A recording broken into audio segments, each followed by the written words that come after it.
خاندان والے تہمینہ بیگم کو پریشرائز کرتے ہیں کہ عدت میں اسے گھر سے باہر نہیں جانا چاہیے ورنہ رئیس شاہ زمان کی روح کو تکلیف پہنچے گی، جبکہ تہمینہ بیگم کے جگر کا ٹکڑا شیر زمان ہسپتال میں زندگی موت کی جنگ لڑ رہا ہے۔ تو ایسے میں تہمینہ بیگم تمام رسم و رواج اور خاندان والوں کے خلاف جا کے ہاسپٹل پہنچ جاتی ہے اور سب سے کہتی ہے کہ مجھے کوئی نہیں روک سکتا، کیونکہ جب میرا بیٹا شیر زمان ہوش میں آئے گا تو اس کی نظریں مجھے ڈھونڈیں گی، اور ویسے ڈاکٹرز نے تو یہ تک کہہ دیا ہے کہ شیر زمان کے لیے اگلے 24 گھنٹے بہت کریٹیکل ہیں۔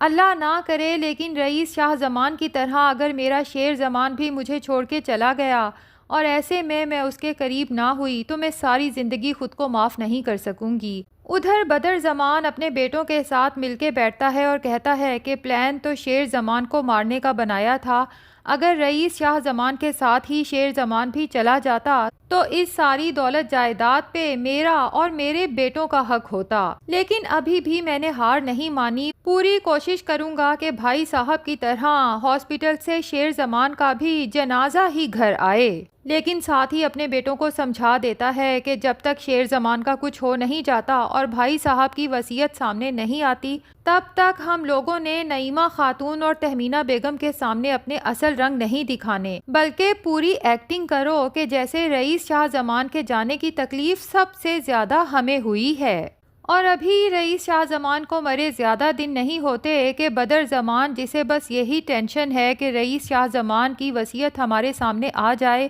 نعیمہ خاتون اور تہمینہ بیگم سے کہتا ہے کہ جتنی جلدی یہ کام ہو جائے اچھا ہے، جبکہ تہمینہ بیگم کے دل کو تکلیف ہوتی ہے کہ ابھی تو میرا بیٹا ہسپتال میں ہے اور ان لوگوں کو جائیداد کی وراثت کی پڑی ہے۔ اب تہمینہ بیگم کو تھوڑا بہت تو شک بھی ہو رہا ہے کہ یقیناً میرے شوہر کے جانے کے پیچھے بدر زمان کا ہاتھ ہے، لیکن وہ کھل کے کچھ کہہ نہیں سکتی اور نہ ہی اس کیس کی انویسٹیگیشن کروا سکتی ہے، کیونکہ اچھے سے جانتی ہے کہ ایکسپوز ہونے کے بعد بدر زمان شیر زمان کو نقصان پہنچانے کی کوشش کرے گا۔ جب تک میرا شیر ہوش میں نہیں آتا تب تک مجھے اپنی زبان بند رکھنا ہوگی، جبکہ دوسری طرف نعیمہ خاتون، جسے ابھی بھی بدر زمان پہ پورا اعتماد ہے کہ وہی نعیمہ خاتون کا حق اسے دلوائے گا، یہ تو نعیمہ خاتون کو آگے جا کے پتہ چلے گا جب سب کچھ ہتھیانے کے بعد بدر زمان کا اصل رنگ نعیمہ خاتون کے ساتھ ساتھ اس کی بیٹیوں کے سامنے آئے گا۔ تب نعیمہ خاتون کو معلوم ہوگا کہ رئیس شاہ زمان صرف میرا شوہر نہیں بلکہ میری چھت تھا،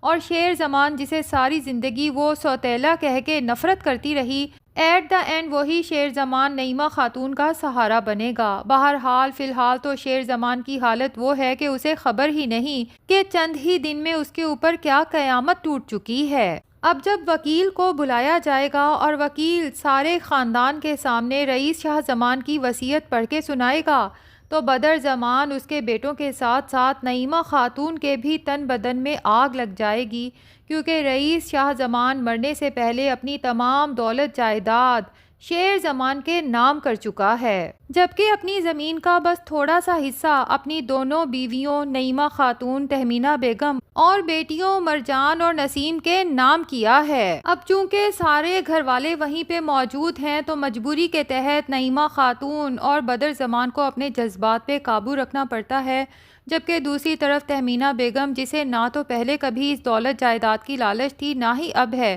اس کو اگر فکر ہے تو بس یہ کہ اس کا بیٹا شیر جلد سے جلد صحت یاب ہو کے گھر واپس آ جائے۔ بالآخر تہمینہ بیگم کی دعائیں رنگ لے آتی ہیں، شیر زمان کو ہوش آنا شروع ہوتا ہے، جبکہ انکانشیس میں ہی شیر زمان کے دماغ میں اپنے باپ رئیس شاہ زمان کی باتیں چل رہی ہیں، جیسے رئیس شاہ زمان شیر زمان سے کہہ رہے ہوں کہ اپنے جان دیتے بھی ہیں اور جان لے بھی سکتے ہیں۔ تو وہ ہوش میں آتے ساتھ ہی اپنے باپ کو پکارتا ہے، بابا بابا کہاں ہیں، بابا ٹھیک تو ہیں؟ لیکن جب اس کو یہ پتا چلتا ہے کہ اس کے فادر کا تو کئی دن پہلے ہی انتقال ہو چکا ہے تو شیر زمان زارو قطار روتا ہے اور کہتا ہے کہ میرے باپ کو ان لوگوں نے قتل کر دیا۔ اب شیر کو تو 100% یقین ہے کہ اس سب کے پیچھے یقیناً میرے چچا بدر زمان کا ہاتھ ہے، لیکن اس سے پہلے کہ شیر زمان مکمل طور پہ ریکور ہو کے گھر واپس جائے، بدر زمان ڈاکٹر کو کافی پیسہ دے کے اپنے ساتھ ملا لیتا ہے۔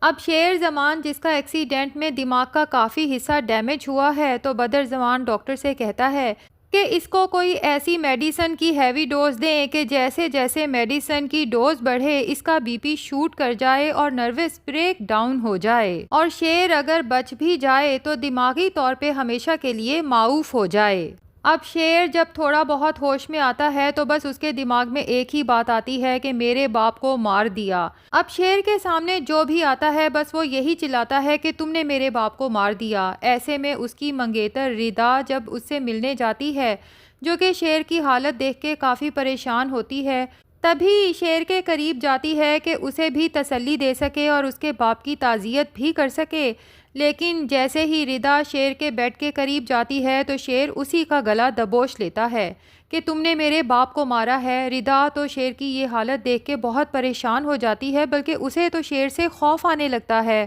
سب لوگ مل کے شیر کی گرفت سے بڑی مشکل سے ردا کی گردن کو بچاتے ہیں۔ اب فہد جو پہلے ہی شیر زمان سے شدید نفرت کرتا تھا کیونکہ 2 بار اس کے ہاتھوں پٹ چکا ہے اور اس کا بدلہ بھی لینا چاہتا تھا، لیکن اب جب سے اسے یہ پتا چلا ہے کہ ہمارے ہاتھ تو کچھ بھی نہیں آیا، اتنی پلاننگ کرنے کے بعد بھی رئیس شاہ زمان کی تمام دولت جائیداد اس کے اکلوتے وارث شیر زمان کے نام لگ چکی ہے، تو فہد حسد، نفرت، جلن کے زیر اثر غصے سے کہتا ہے کہ میں شیر زمان کو اپنی آنکھوں کے سامنے سسک سسک کے مرتے ہوئے دیکھنا چاہتا ہوں۔ دوسری طرف ڈاکٹر جو پوری بات سمجھ چکا ہے کہ بدر زمان شیر زمان کو ختم کروانا چاہتا ہے، جبکہ ہیوی ڈوز کے زیر اثر شیر عجیب پاگلوں والی حرکتیں کرنے لگتا ہے، ہر کسی پہ چیخنے لگتا ہے، مارنے کے لیے دوڑتا ہے، تو وہی ڈاکٹر شیر زمان کی والدہ کو مشورہ دیتا ہے کہ مجھے لگتا ہے کچھ عرصے کے لیے شیر زمان کو سائیکائٹرک وارڈ میں شفٹ کر دینا چاہیے، کیونکہ ڈاکٹر کو شاید یہی ایک واحد حل نظر آ رہا ہے کہ بدر زمان جیسے ظالم چچا سے شیر زمان کو بچایا جا سکے۔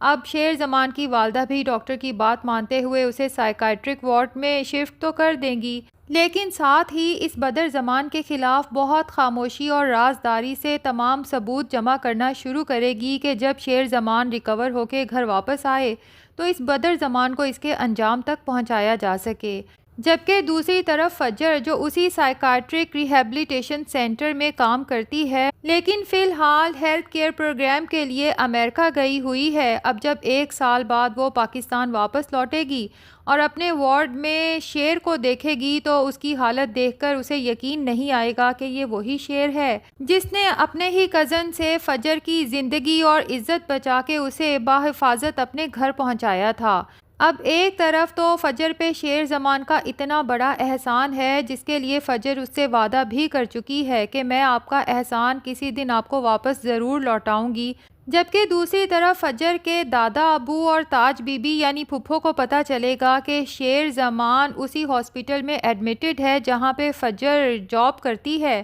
تو وہ فجر کو پریشرائز کریں گے کہ تم شیر زمان کو وہیں ہاسپٹل میں مار دو تو ہم تمہارا وہ گناہ بھول جائیں گے جب ہم سب کی نظروں میں دھول جھونک کے تم گھر سے بھاگی تھی اور ہماری عزت کو داؤ پہ لگایا تھا۔ اب فجر کے دل و دماغ میں جنگ شروع ہو جائے گی، ایک طرف وہ اپنا پرانا گناہ دھو کے اپنے گھر والوں کے سامنے سرخرو ہونا چاہتی ہے، جبکہ دوسری طرف وہ یہ سوچنے پہ مجبور ہو جاتی ہے کہ اگر شیر زمان مجھے گھر واپس باعزت نہ پہنچاتا تو پتہ نہیں اس وقت میرا کیا حشر ہوتا۔ تو ناظرین، دیکھنا یہ ہے کہ اس جنگ میں دل جیتتا ہے یا پھر دماغ۔ آپ کا اس کے بارے میں کیا خیال ہے کمنٹ سیکشن میں ضرور بتائیں۔ ویڈیو پسند آئی ہے تو لائک اور چینل کو سبسکرائب بھی ضرور کر دیں۔